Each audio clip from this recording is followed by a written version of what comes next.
Assalamualaikum warahmatullahi wabarakatuh. Good afternoon, Mr. Hasan. My name is Safira Wainirum dan saya akan mempresentasikan kembali materi tentang mengelola kelas. Mengapa kelas harus dikelola secara efektif? Ketepatan dalam komunikasi menjadi lebih penting dari sebelumnya di era serba cepat sekarang ini, saat kata keliru atau disalahpahami dapat menciptakan bencana sebagaimana tindakan spontan yang tidak dipikirkan. James Sternberg. Masalah manajemen kelas sekolah dasar dan menengah. Manajemen kelas yang efektif memaksimalkan kesempatan belajar anak-anak. F. Westall dan Emmer 2009. Ahli manajemen kelas melaporkan bahwa terjadi perubahan dalam pemikiran tentang cara mengelola kelas terbaik. Pandangan lama menekankan pada menciptakan dan menerapkan aturan untuk mengendalikan perilaku siswa. Pandangan baru berfokus pada kebutuhan siswa, memelihara hubungan dan kesempatan untuk pengaturan diri. Noding 2007. Model pembelajaran pengelolaan kelas baru tidak berarti menjadi tergelincir ke model permisif. Menekankan perhatian dan pengaturan dari siswa tidak berarti bahwa guru menyerahkan tanggung jawab dengan yang terjadi di kelas. Lerif 2009. Saat Anda menjelajahi berbagai aspek pengelolaan kelas, sadarilah pentingnya konsultasi dan bekerja dengan anggota staf lain tentang masalah manajemen. Masalah siswa sekolah menengah bisa lebih lama dan lebih tertanam, dan karena itu lebih sulit untuk dimodifikasi dibandingkan dengan siswa sekolah dasar. Mereka mungkin menuntut penjelasan lebih rumit dan logis terhadap aturan dan disiplin, dan di sekolah menengah bersosialisasi di lorong dapat terbawa ke dalam kelas. Kelas yang ramai, kompleks, dan berpotensi kacau. Carl Weinstein dan Andre Migano 2007 menggunakan judul bagian ini, kelas yang ramai, kompleks, dan berpotensi kacau, sebagai peringatan masalah potensial dan menekankan 6 karakteristik Walter Doyle 1986-2006 yang mencerminkan kompleksitas ruang kelas dan potensi masalah. Ruang kelas multidimensi. Kelas adalah tempat yang banyak kegiatan, mulai dari kegiatan akademik seperti membaca, menulis, dan matematika, kegiatan sosial seperti bermain game, berkomunikasi dengan teman-teman, dan berdebat. Guru harus menyimpan catatan dan menjaga jadwal siswa. Kegiatan terjadi secara bersamaan. Banyak kegiatan kelas terjadi secara bersamaan. Satu kelompok siswa mungkin menulis di meja mereka, yang lain mungkin mendiskusikan cerita dengan guru. Seorang siswa mungkin menggoda temannya, dan lainnya mungkin berbicara mengenai hal yang akan mereka lakukan setelah sekolah, dan hal sebagainya. Memulai awal yang tepat. Salah satu kunci untuk mengelola kompleksitas kelas adalah untuk memberikan perhatian pada beberapa hari dan minggu pertama sekolah. Untuk mencapai tujuan ini, Anda akan perlu terlibat dalam pencarian lanjutan sebelum tahun ajaran dimulai, untuk menentukan cara Anda akan mengelola kelas pada hari pertama dan seterusnya. Everson and Paul 2008, Sterling 2009. Menekankan instruksi dan iklim kelas positif. Bertentangan dengan yang dipercaya orang banyak bahwa lebih banyak disiplin adalah kebutuhan sekolah nomor 1. Psikologi pendidikan menekankan kebutuhan mengembangkan dan menjaga lingkungan kelas berkualitas yang mendukung pembelajaran. Berikut adalah beberapa strategi mengajar yang baik untuk diterapkan pada awal tahun ajaran. Emmer and Everson 2009. Yaitu pertama, menetapkan harapan perilaku dan mengatasi ketidakpastian siswa. Kedua, sertakan masukan siswa ke dalam peraturan kelas. Ketiga, pastikan bahwa siswa merasakan kesuksesan. Keempat, terbuka untuk membantu dan terlihat. Kelima, bertanggung jawab. Yang keenam, konsisten. Dan yang terakhir, jalin hubungan yang baik dengan siswa Anda. Tujuan dan strategi manajemen. Manajemen kelas yang efektif memiliki dua tujuan utama, yaitu membantu siswa menghabiskan lebih banyak waktu untuk belajar dan lebih sedikit waktu pada kegiatan tanpa arahan dan tujuan, dan untuk mencegah berkembangnya masalah akademik dan emosional siswa. 1. Bantu siswa menghabiskan lebih banyak waktu belajar dan lebih sedikit waktu pada kegiatan tanpa arahan dan tujuan. 2. Mencegah siswa menciptakan masalah. 3. Mengelola instruksi. Yang merancang lingkungan fisik. Prinsip pengaturan kelas, gaya pengaturan. Prinsip pengaturan kelas. Berikut merupakan prinsip-prinsip dasar yang dapat Anda gunakan saat mengatur kelas Anda. Eversley and Emer 2009. 1. Mengurangi kepadatan di daerah lalu lintas. Gangguan dan pengalihan sering dapat terjadi di daerah ramai. Pastikan daerah mereka mudah diakses. Oke. Pastikan bahwa Anda dapat dengan mudah melihat semua siswa. Tugas manajemen penting adalah untuk berhati-hati memantau siswa. Anda akan perlu untuk dapat mengatur semua siswa setiap saat. Pastikan meja Anda terlihat jelas. 3. Buat materi pengajaran yang sering digunakan dan pasokan siswa mudah diakses.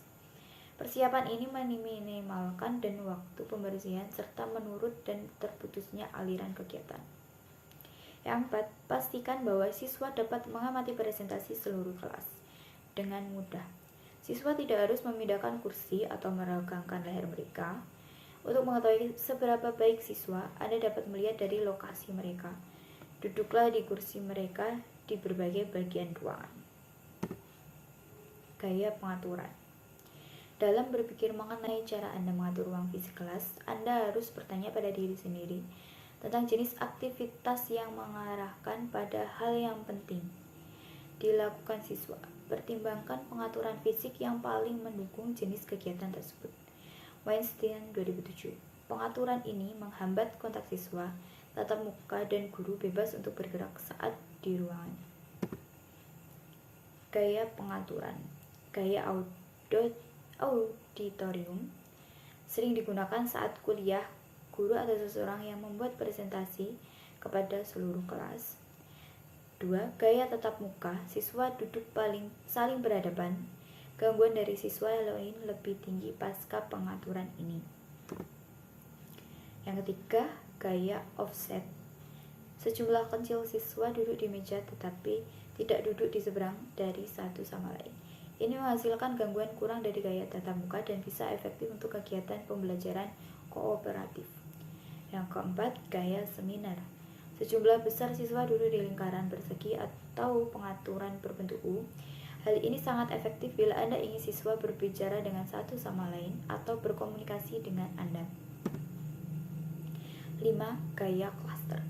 Sejumlah kecil siswa bekerja dalam kelompok kecil erat. Pengaturan ini sangat efektif untuk kegiatan pembelajaran kolaboratif. Gaya ini mendorong interaksi sosial antara siswa.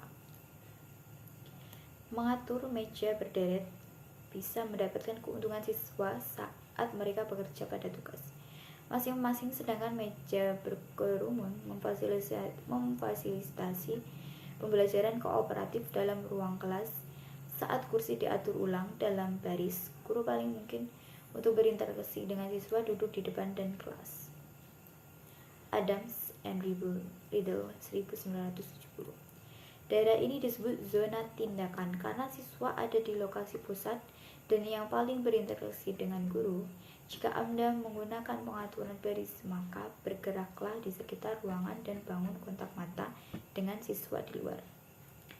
Zona tindakan, komentar langsung dan secara berkala merubah tempat duduk siswa sehingga semua siswa memiliki kesempatan yang sama.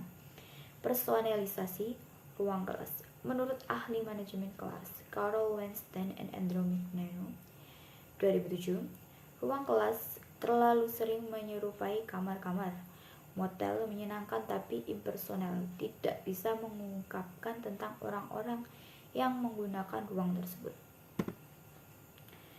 Ketiga, menciptakan lingkupan positif untuk belajar. Strategi untuk merancang pengaturan kelas. Weinstein 2007. Weinstein and McNeil 2007. Pertimbangkan siswa akan melibatkan diri dalam kegiatan apa. Jika Anda mengajar TK atau SD, mungkin perlu membuat pengaturan untuk membaca keras, kelompok kecil, pengarahan membaca, berbagai waktu atau pengarahan kelompok matematika, seni, dan kerajinan. Seorang guru ilmu pengetahuan di sekolah menengah mungkin harus mengkomodas pengarahan untuk seluruh kelompok, kegiatan praktikum yang langsung dipraktekkan dan dipresentasikan media. William Wilford yang mengajar ilmu itu di sekolah menengah Perry di Georgia memberikan rekomendasi untuk pengaturan kelas, yaitu Gambar denah lantai. 2. Libatkan siswa dalam perencanaan tata letak ruang kelas. 3. Cobalah pengaturan dan fleksibel dalam mendesain ulang. 4. Seiring dengan Anda semakin mengenal siswa Anda, pertimbangkan penempatan siswa. Berurusan dengan masalah perilaku. Strategi manajemen. Ahli manajemen kelas Caroline Everson dan Edward Emer 2009 membedakan antara intervensi minor dan moderat untuk masalah perilaku. Pembahasan berikut menggambarkan pendekatan mereka. Intervensi kecil. Beberapa masalah hanya butuh sedikit intervensi. Masalah-masalah ini melibatkan perilaku yang jika jarang, biasanya tidak mengganggu aktivitas dan pembelajaran kelas. Misalnya, siswa mungkin memanggil guru sebelum gilirannya, kursi tanpa izin, terlibat dalam pembicaraan sosial saat tidak diperbolehkan, atau makan permen di kelas saat hanya intervensi kecil yang dibutuhkan untuk masalah perilaku. Strategi ini dapat efektif. Everson and Former 2009 halaman 188 sampai 190, yaitu gunakan isyarat tertulis. B. Jagalah pergerakan aktivitas. C. Pindahlah lebih dekat kepada siswa. D. Arahkan perilaku. E. Perilaku pengarahan yang dibutuhkan. F. Langsung dan tegas memberi tahu siswa untuk berhenti. G. Berikan siswa pilihan. Yang kedua, intervensi moderat. Beberapa kenakalan memerlukan intervensi kuat dari yang baru saja dijelaskan. Misalnya, saat siswa menyalahgunakan hak mengganggu aktivitas, membuang waktu atau karya siswa lain. Berikut merupakan beberapa intervensi moderat untuk menangani jenis masalah. Everson and Emer 2009 halaman 177 sampai 178. Pemotongan hak istimewa atau kegiatan yang diinginkan, mengisolasi atau memisahkan siswa, menggunakan penalti, menggunakan sumber daya lain. Di antara orang-orang yang dapat membantu Anda agar siswa terlibat dalam perilaku yang lebih tepat adalah rekan sebaya, orang tua, kepala sekolah, atau konselor dan mentor. Selanjutnya, mediasi sebaya. Teman sebaya kadang-kadang bisa sangat efektif dalam mendapatkan siswa untuk berperilaku lebih cepat. Mediator rekan dapat dilatih untuk membantu siswa menyelesaikan pertengkaran dan mengubah perilaku yang tidak diinginkan. Sebagai contoh, jika dua siswa sudah mulai berdebat satu sama lain, kemudian dalam bab ini saat kita membahas resolusi konflik. Yang kelima, konferensi orang tua guru. Dapat menelpon orang tua siswa atau berdiskusi dengan mereka dalam konferensi tatap muka. Hanya menginformasikan mereka, kadang-kadang bisa siswa untuk memperbaiki perilaku. Jangan menjadikan orang tua defensif atau mengisyaratkan Anda menyalahkan, merekam, atau berperilaku anak mereka di sekolah. 6. Minta bantuan kepala sekolah atau penasehat. Banyak sekolah telah memiliki konsekuensi untuk masalah perilaku tertentu. Jika Anda gagal mencoba berurusan dengan perilaku tertentu, pertimbangkan untuk meminta administrasi sekolah untuk membantu. Mungkin dengan merujuk siswa kepada siswa, serta pertemuan orang tua dengan kepala sekolah. Membiarkan kepala sekolah atau konselor menangani masalah dapat menghemat waktu Anda. Namun bantuan tersebut tidak selalu tersedia di banyak sekolah. 7. Cari mentor. Beberapa siswa, terutama yang berasal dari latar belakang miskin, beresiko tinggi tidak memiliki satu orang pun. Seorang mentor dapat memberikan siswa tersebut bimbingan yang mereka butuhkan untuk mengurangi masalah perilaku. Lindley 2009, Rowley 2009. Sekian Pak Hasan atas penjelasan saya kali ini. Mohon maaf atas kurang lebihnya. Wassalamualaikum warahmatullahi wabarakatuh.